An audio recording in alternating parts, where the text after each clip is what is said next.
ഭാരതത്തിന്റെ അപ്പസ്തോലനായ വിശുദ്ധ തോമസ് ലീഹായുടെ ഓർമ്മകൾ പുതുക്കി ചങ്ങനാശ്ശേരി അതിരൂപത യുവദീപ്തി SMYM നേതൃത്വത്തിൽ സംഘടിപ്പിച്ച 20ാമത് നിരണം തീർത്ഥാടനം ഭക്തിസാന്ദ്രമായി.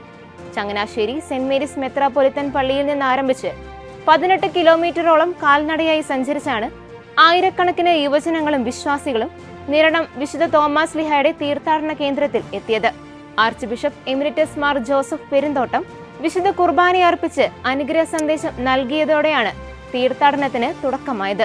തുടർന്ന് അതിരൂപത വികാരി ജനറൽ മോൺസ്റ്റനൂർ ആന്റണി എത്തേക്കാട്ട് കത്തിച്ച തിരിയും പതാകയും കൈമാറി തീർത്ഥാടനം ഉദ്ഘാടനം ചെയ്തു. കത്തീഡ്രൽ പള്ളി വികാരി ഫാദർ ജോസഫ് വാണിയപുരയ്ക്കൽ, അതിരൂപത ഡയറക്ടർ ഫാദർ സാവിയോ മനാട്ട് എന്നിവർ പ്രസംഗിച്ചു. അതിരൂപതയുടെ വിവിധ ഫൊറോനകളിൽ നിന്നുള്ള വൈദികർ, സന്യാസിനികൾ, യുവജനങ്ങൾ ഉൾപ്പെടെ ആയിരക്കണക്കിന് വരുന്ന വിശ്വാസ സമൂഹം തീർത്ഥാടനത്തിൽ അണിചേർന്നു.